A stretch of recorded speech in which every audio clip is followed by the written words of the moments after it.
Bonsoir à toutes et à tous et bienvenue sur cette nouvelle vidéo. Je suis très content de vous retrouver aujourd'hui pour vous parler d'un sujet que j'ai peut-être pas assez abordé en profondeur sur ma chaîne YouTube.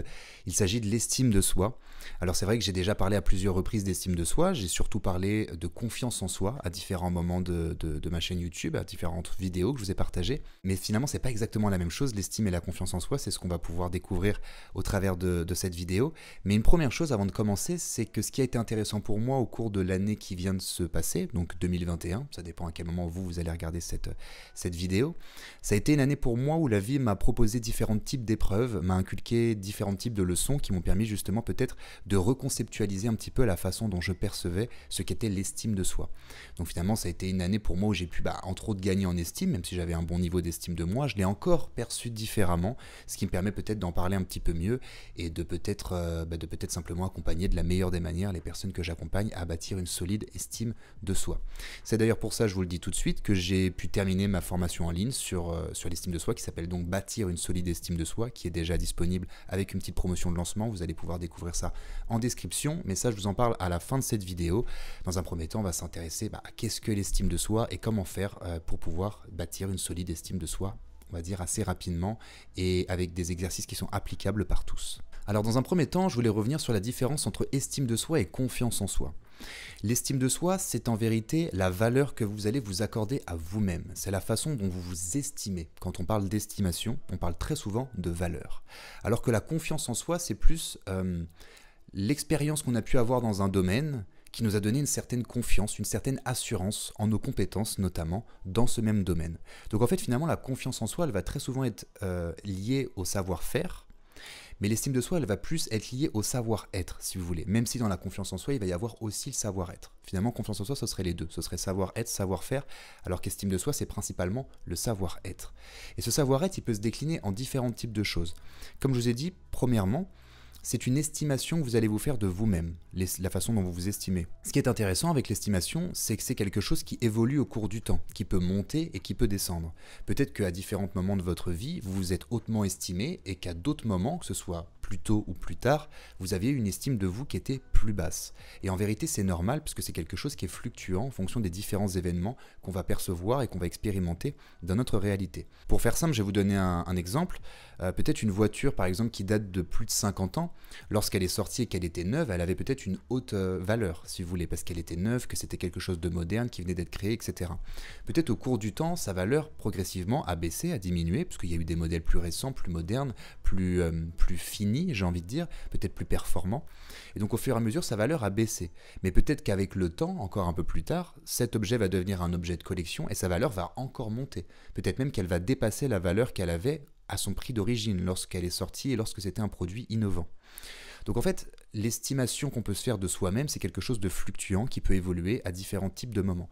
Et c'est pour ça que c'est important d'avoir, on va dire, une bonne définition, une bonne conception de l'estime de soi pour pouvoir en tirer avantage, pour pouvoir avoir la meilleure estime de soi possible pour tous les moments de notre vie qui nous restent à expérimenter, j'ai envie de dire. Donc tout ça c'est intéressant, mais maintenant comment est-ce qu'on peut bâtir une solide estime de soi ?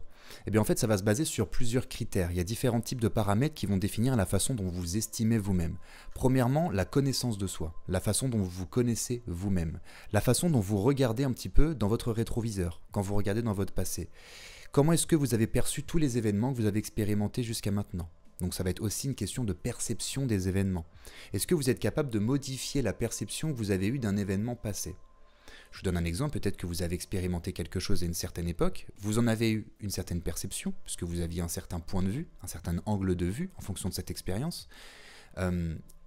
Et de ce point de vue, vous en avez développé peut-être des croyances limitantes.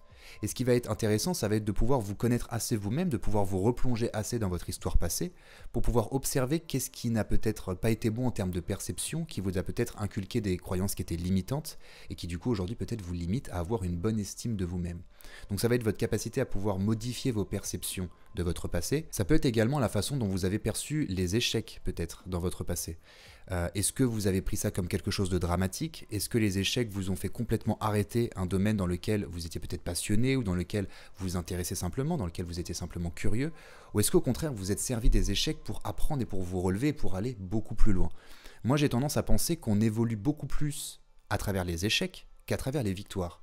Les victoires nous permettent de gagner en confiance en nous, elles nous permettent peut-être de gagner en assurance, elles nous rassurent et elles font du bien à l'ego en règle générale, mais bon ça c'est encore autre chose, alors que les échecs nous permettent véritablement de comprendre ce qui n'a pas fonctionné et nous permet donc finalement de pouvoir regarder derrière nous, comprendre ce qui n'a pas fonctionné, agir différemment pour que ça fonctionne mieux la fois d'après.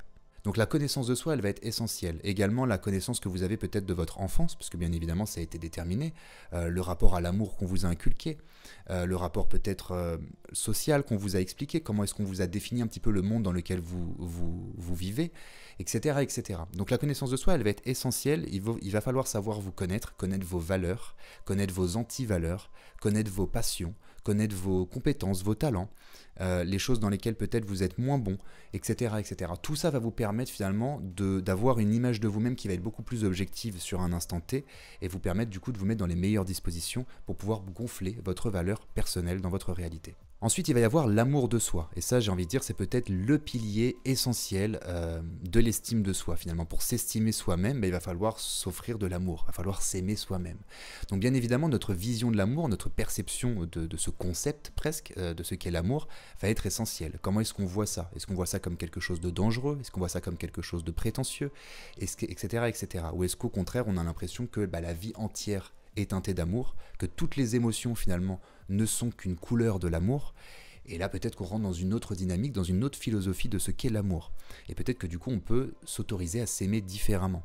Parce que bien évidemment, je vous le dis tout de suite, vous êtes la personne la plus importante de votre vie, et il y a très peu de chances que quelqu'un soit capable de vous aimer plus que vous êtes capable de vous aimer vous-même, de vous estimer vous-même.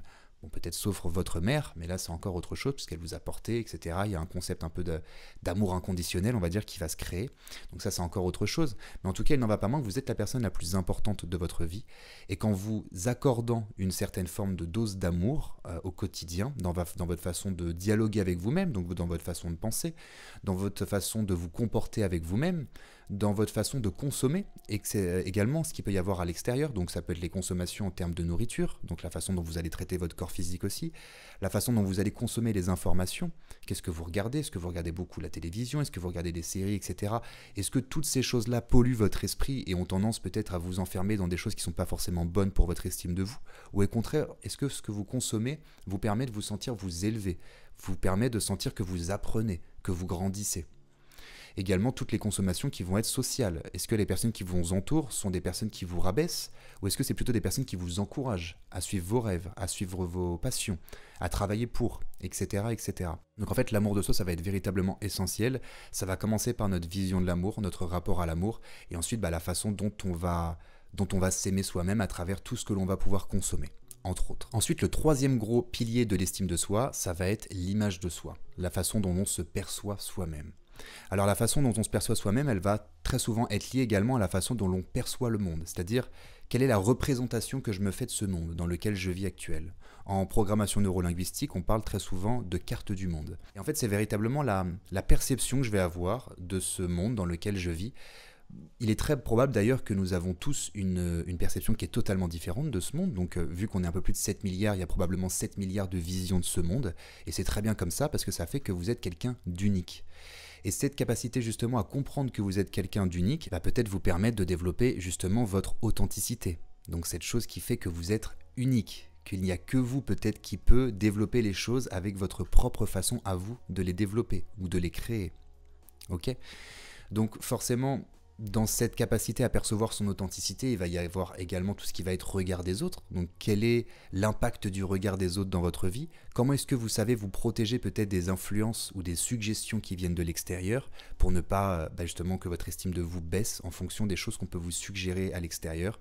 Mais encore une fois, tout ça c'est lié à la vision que vous avez au monde, au rapport que vous entretenez avec le monde qui vous entoure. Et ensuite, bien évidemment, il va y avoir différentes choses qui vont vous permettre de changer votre image de vous-même.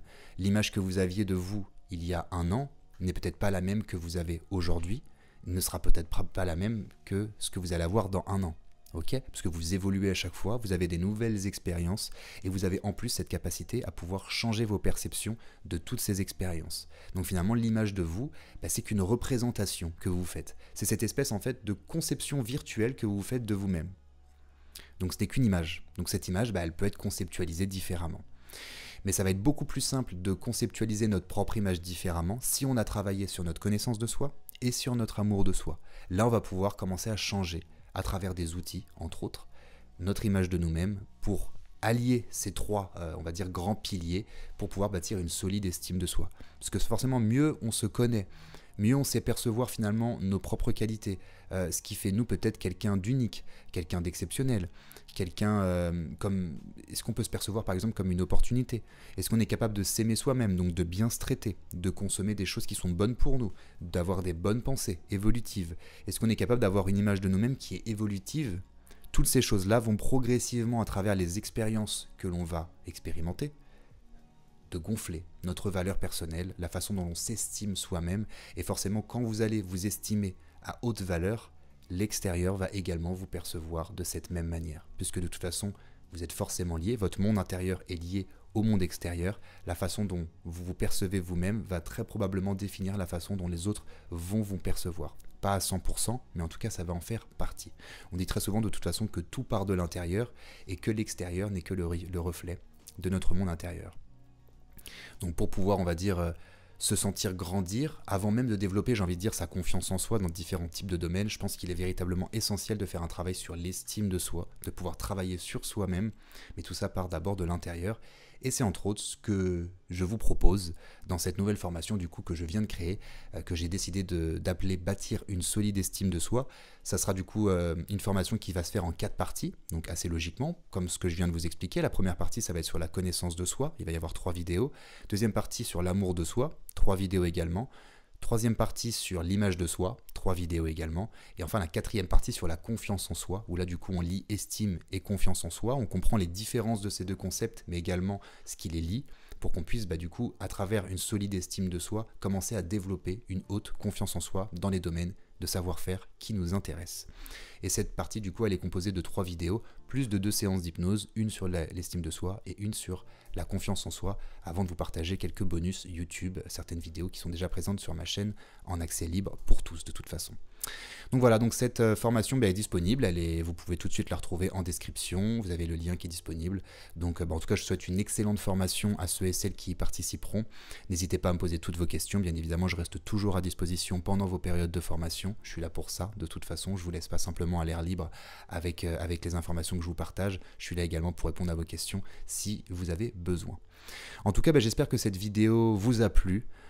Si c'est le cas, n'hésitez pas du coup à partager peut-être cette vidéo, à mettre un pouce bleu pour me soutenir, à vous abonner à la chaîne si ce n'est pas déjà fait, à activer la cloche pour pouvoir avoir accès à toutes les vidéos que je vous partagerai du coup d'ici quelques temps, avant de vous partager de beaucoup plus grandes choses, on va dire, par rapport à ce qui va arriver sur cette année 2022.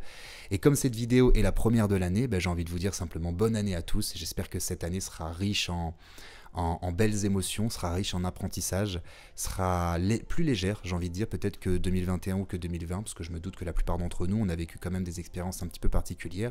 Alors même si tout ça nous permet de grandir, ce serait quand même plus sympa de les vivre avec un peu plus de légèreté. Donc je souhaite véritablement tout le meilleur pour cette nouvelle année.